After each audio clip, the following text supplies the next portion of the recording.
Good morning class.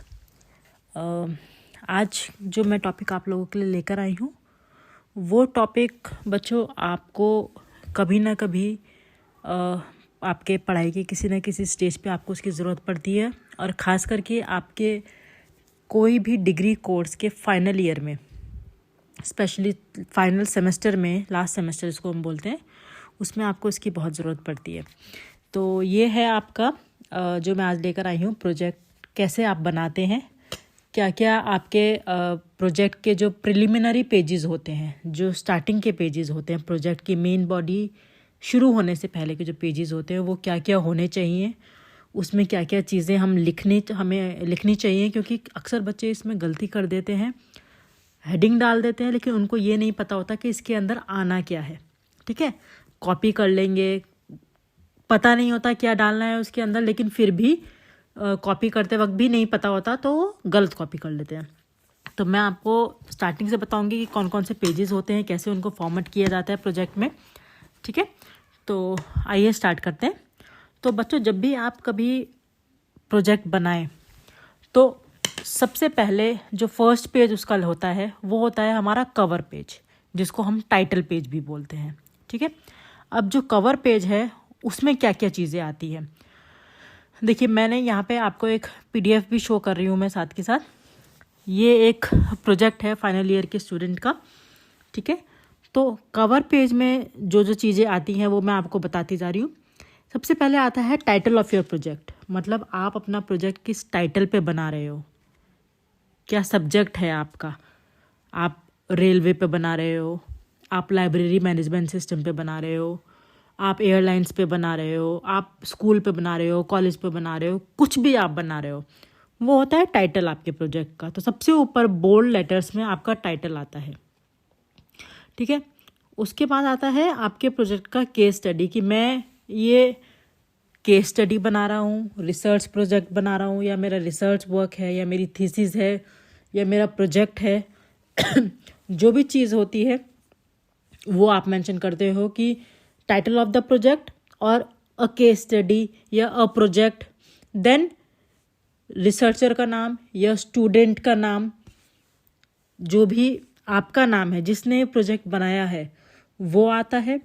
उसके बाद जिस कॉलेज में, जिस इंस्टीट्यूट में आप पढ़ रहे हो उसका नाम आता है, ईयर आता है, जिस ईयर में आप प्रोजेक्ट कर रहे हो, आपने जिस ईयर में प्रोजेक्ट कंप्लीट किया है वो, और मंथ आता है। ठीक है, कहीं कॉलेजेस में कहीं कहीं जगह पे आपके कॉलेज का लोगो भी आता है।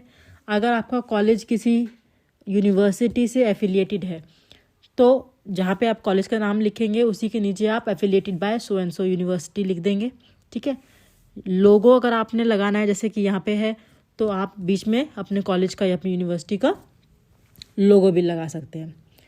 ठीक है, उसके बाद आप जो है अपना जो प्रोजेक्ट का टाइटल है उसको आप सबसे बड़े फ़ॉन्ट में रखेंगे और बोल्ड में रखेंगे। ये तो हो गया आपका कवर पेज या टाइटल पेज। सेकंड आता है आपका डिक्लेरेशन।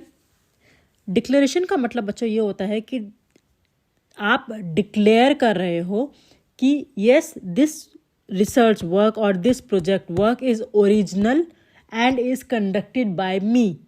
मतलब ये मेरा जो रिसर्च वर्क है ये ओरिजिनल है, मतलब मैंने कहीं से कॉपी नहीं किया है, ये मेरा ओरिजिनल वर्क है, रियल वर्क है जो मैंने खुद बनाया है और मैंने ही बनाया है।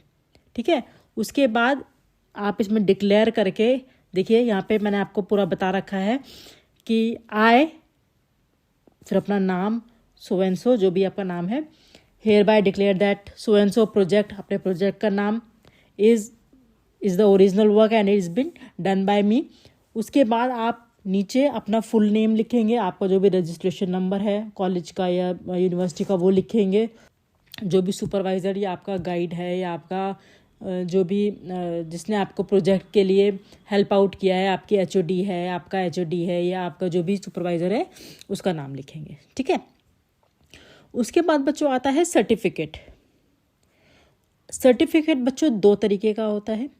एक सर्टिफिकेट वो होता है जो स्टूडेंट लिखता है, जिसमें वो ये लिखता है कि I hereby certify that this research work or this project is carried out by me. मैं ये सर्टिफाई करता हूँ कि ये प्रोजेक्ट या ये रिसर्च वर्क मैंने किया है। और उसके बाद अपना पूरा नाम, सुपरवाइज़र का नाम, अपने सिग्नेचर, सुपरवाइज़र के सिग्नेचर या आपके HOD के सिग्नेचर, आपके गाइड के सिग्नेचर, जिसने भी आपको हेल्प किया, आपका मेंटोर है, आपका टीचर है, ठीक है, आपकी फैकल्टी है, जो कोई भी है वो।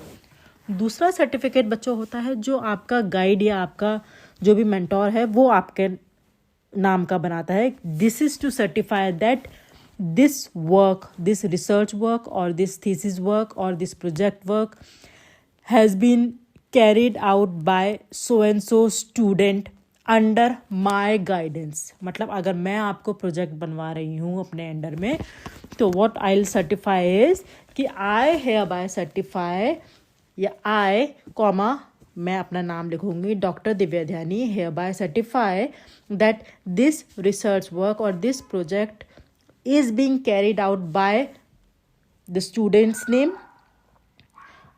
अंडर माय सुपरविजन या अंडर माय गाइडेंस। ठीक है, उसके बाद वहाँ पे मैं अपना नाम, अपना डेजिग्नेशन वो डालूंगी। तो दो तरीके के हमारे सर्टिफिकेट होते हैं, एक स्टूडेंट का certificate, I hereby certify that this work has been done by me under the guidance of so and so, और दूसरा टीचर का सर्टिफिकेट जो मैंने आपको बताया है। तो देखिए, ये यूनिवर्सिटी या इंस्टीट्यूट या कॉलेज के नॉर्म्स के अकॉर्डिंग चेंज होता है। कई लोग कहते हैं हमें स्टूडेंट का सर्टिफिकेट नहीं चाहिए, हमें सिर्फ मेंटोर का चाहिए। कई लोग कहते हैं कि हमें दोनों सर्टिफिकेट्स लगाने पड़ेंगे आपको। कई लोग कहते हैं नहीं, हमें खाली स्टूडेंट का सर्टिफिकेट इनफ है, मेंटोर का सर्टिफिकेट नहीं चाहिए। तो वो डिपेंड करता है कि आपको क्या रिक्वायरमेंट मांगा गया है यूनिवर्सिटी या कॉलेज की तरफ से, तो आप अकॉर्डिंगली उसको लगा सकते हैं। उसके बाद बच्चों आता है एक्नॉलेजमेंट। एक्नॉलेजमेंट पेज जो है वो ऐसा पेज होता है जहाँ पे आप अप्रिशिएट करते हो उन लोगों को जिन लोगों ने आपको डायरेक्टली या इनडायरेक्टली हेल्प किया है, सपोर्ट किया है या असिस्ट किया है आपका प्रोजेक्ट पूरा करने के लिए। आप उनको थैंक करते हो, उनका नाम लेते हो, उनका नाम अपने वर्क में मेंशन करते हो। जैसे आप लिखते हो, I your name hereby acknowledge so and so who helped me out in carrying out my research project or my project work। इसमें आप अपने पेरेंट्स का नाम लिख सकते हो, आप अपने मेंटोर का नाम लिख सकते हो, आप अपने गाइड का नाम लिख सकते हो, अपने एक कोई खास फैकल्टी जिसने आपको हेल्प आउट किया हो, आपका डीन, आपके डायरेक्टर, आपके HOD, कोई भी हो सकते हैं वो, आपके कलीग्स, आप your loved ones, your parents, your anyone. ठीक है, तो वो होता है आपका एक्नॉलेजमेंट, जिसमें आप एक्नॉलेज करते हो कि I hereby acknowledge that, और आई हेयर बाय अप्रिशिएट, और I hereby I want to thank so and so for helping me out in carrying out my project. ये होता है आपका एक्नॉलेजमेंट। ठीक है बच्चों, आई होप इतना आपको समझ में आ गया हो कि क्या क्या लगता है। अभी तक हमने क्या क्या पढ़ा है, हमने कवर पेज और टाइटल पेज, उसके बाद हमने पढ़ा है डिक्लेरेशन, उसके बाद हमने सर्टिफिकेट जो मैंने आपको बताया 2 तरीके के होते हैं, और उसके बाद होता है हमारा एक्नॉलेजमेंट। उसके बाद बच्चों आता है table of contents. Table of contents बच्चों होता है जिसको आप अपने कॉपीज़ में, अपनी नोटबुक्स में अब तक स्कूल में बनाते आए हो, जिसको आप इंडेक्स बोलते हो। तो यहाँ पे जब आप प्रोजेक्ट बनाते हो तो उसी इंडेक्स को हम टेबल ऑफ कंटेंट्स बोल देते हैं। टेबल ऑफ कंटेंट्स का मतलब होता है आपके रिपोर्ट के या आपके प्रोजेक्ट में क्या क्या चीज़ें हैं, किस किस ऑर्डर में आपने डॉक्यूमेंट्स लगाए हुए हैं, उनकी एक लिस्ट आप पहले ही बता देते हो कि चैप्टर 1 मेरा इस बारे में है, चैप्टर 1 में ये चीज़ें हैं, इतने सेक्शंस हैं, और इस सेक्शन में मैं ये बता रहा हूँ या बता रही हूँ अपने प्रोजेक्ट में। वो होता है आपका टेबल ऑफ कंटेंट। जैसे आप स्कूल में बनाते थे, लेसन 1 नाम ये है, इस डेट को किया गया है, लेसन 2 नाम ये है, इस डेट को किया गया है। इसी तरह से टेबल ऑफ कंटेंट में आप डेट मेंशन नहीं करते हैं, लेकिन आप चैप्टर और उसका कंटेंट मेंशन करते हैं कि इस चैप्टर में, इस सेक्शन में मैंने ये कंटेंट डाला हुआ है। तो ये कंटेंट्स यूजुअली टाइटल्स होते हैं या डिस्क्रिप्शन होते हैं जो कि लेवल वाइज आप उसमें डालते जाते हो। सपोज चैप्टर 1 नेम 1.1 में ये किया है, अगर उसका भी कोई सबसेक्शन है सेकेंड लेवल का 1.1.1, 1.1.2, 1.1.3 जैसे कि आपने बुक्स वगैरह में देखा है, तो वो अकॉर्डिंगली आप टेबल ऑफ कंटेंट में डालेंगे। ठीक है, तो इस तरह से आपका टेबल ऑफ कंटेंट्स बनता है। उसके बाद बच्चों कुछ आप अपने जो रिसर्च वर्क है या आपका जो प्रोजेक्ट है उसमें आप फिगर्स भी डालते हो, टेबल्स भी डालते हो, ग्राफ्स भी डालते हो, एब्रीविएशंस भी डालते हो। तो टेबल ऑफ कंटेंट के बाद इन सब की एक लिस्ट लगाई जाती है और ये लिस्ट जो है अलग अलग पेजेस पे बनती है। जैसे लिस्ट ऑफ टेबल्स, कौन कौन से टेबल्स आपने बनाए हैं वो सारे आप इन पे मेंशन करेंगे। ठीक है भाई, मैंने ये वाला टेबल का नाम ये मैंने चैप्टर 1 के इस सेक्शन में दिया हुआ है। फिर नेक्स्ट पेज पे list of figures, next page पे लिस्ट ऑफ ग्राफ्स, फिर list of abbreviations. Abbreviations means short forms आपने अगर कोई यूज़ की हुई हैं तो वो आप पूरा पहले बताओगे कि ये शॉर्ट फॉर्म इसके लिए स्टैंड करती है। ठीक है, वो होता है आपका लिस्ट ऑफ एब्रीविएशंस। उसके बाद आता है आपका एब्स्ट्रैक्ट। एब्स्ट्रैक्ट आपका बच्चों यूजुअली 1 से 2 पेज का होता है, कई बार आधे पेज का भी लिखा जा सकता है। एब्स्ट्रैक्ट में आप सिर्फ एक क्लियर, एक्यूरेट और एक कंसाइज समरी देते हो अपने प्रोजेक्ट के बारे में कि मेरा प्रोजेक्ट इस बारे में है और इसमें मैं ये चीज़ें बताना चाहता हूँ। ठीक है, यूजुअली ये 100 से 200, 250 वर्ड्स तक का आप बना सकते हो, जिसमें जो रीडर है, जो भी आप जिसको प्रेजेंट कर रहे हो, उसको ये पता चल जाए कि आप अपने प्रोजेक्ट में बताना क्या चाह रहे हो, करना क्या चाह रहे हो। ठीक है, अच्छा अब आते हैं आपके चैप्टर्स। अब आपके चैप्टर्स स्टार्ट होते हैं एब्स्ट्रैक्ट के बाद। अब अपना चैप्टर 1, चैप्टर 2 जितने भी आपके चैप्टर्स हैं वो आप बनाना शुरू करेंगे। ठीक है, अब इसमें सबसे इम्पॉर्टेंट बात ये है कि पहली बात तो ये कि आप जब भी अपने ये पेजेस लगाएंगे फाइल में, तो देखो आपको अपने पेजेस नंबरिंग करने बहुत ज़रूरी है बच्चों। ठीक है, तो इम्पॉर्टेंट बात ये ध्यान रखिएगा कि आपके जो ये प्रिलिमिनरी पेजेस होते हैं, प्रिलिमिनरी मतलब जो एक्चुअल बॉडी के शुरू होने से पहले के जो पेजेस मैंने आपको बताए हैं, यानी कि आपके डिक्लेरेशन से लेके एब्स्ट्रैक्ट तक के पेजेस, कवर पेज इसमें नहीं आएगा। ठीक है, तो डिक्लेरेशन से लेके एब्स्ट्रैक्ट तक के जो आपके पेजेस हैं इनकी नंबरिंग आप रोमन नंबर में करेंगे। देखिए यहाँ पे मैंने PDF में मेंशन कर रखा है, दिखा रखा है आपको कि कैसे रोमन नंबर में यहाँ पे नंबरिंग हो रखी है। रोमन नंबर में करेंगे लेकिन लोअर केस में। तो आपकी डिक्लेरेशन से लेके एब्स्ट्रैक्ट तक की जो नंबरिंग होगी वो रोमन नंबर में होगी, लोअर केस में। अब एब्स्ट्रैक्ट के बाद जो आपकी बॉडी शुरू होती है, यानी जो चैप्टर एक्चुअल स्टार्ट होता है, वहाँ पे जो नंबरिंग होगी वो आपकी एक्चुअली 1, 2, 3, 4 जो आपका नॉर्मल न्यूमरल नंबर होता है उसमें स्टार्ट होगी। ठीक है, क्योंकि वहाँ से आपका काउंट होता है कि एक्चुअली आपका जो रिसर्च वर्क या जो आपका प्रोजेक्ट है वो कितने पेजेस का है। क्योंकि शुरू के जो 8-10 पेजेस होते हैं, 12 पेजेस, वो तो आपके प्रिलिमिनरी पेजेस होते हैं, जो आपका certificate, declaration, cover page, acknowledgement और table of contents, list of figures, list of tables, list of graphs, list of abbreviations, abstract, उसमें ही आपके 10, 12, 15 पेज निकल जाते हैं। तो वो हम आपका प्रोजेक्ट कितना पेजेस का है उसमें काउंट नहीं होते हैं, आपके एक्चुअल पेजेस स्टार्ट होते हैं आपके चैप्टर्स से। तो ये बात हमेशा ध्यान रखिए कि 1, 2, 3 जो नंबरिंग होगी वो एक्चुअल चैप्टर नंबर 1 से स्टार्ट होगी, उससे पहले के सारे पेजेस रोमन लोअर केस में नंबर्ड किए जाएंगे। क्लियर?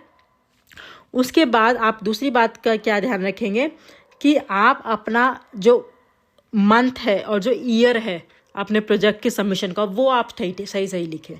ठीक है, जिस ईयर में आप पास आउट हो रहे हैं, जिस ईयर में आप सबमिशन करके निकल रहे हैं, वही आपको ईयर और मंथ उसमें डालना है।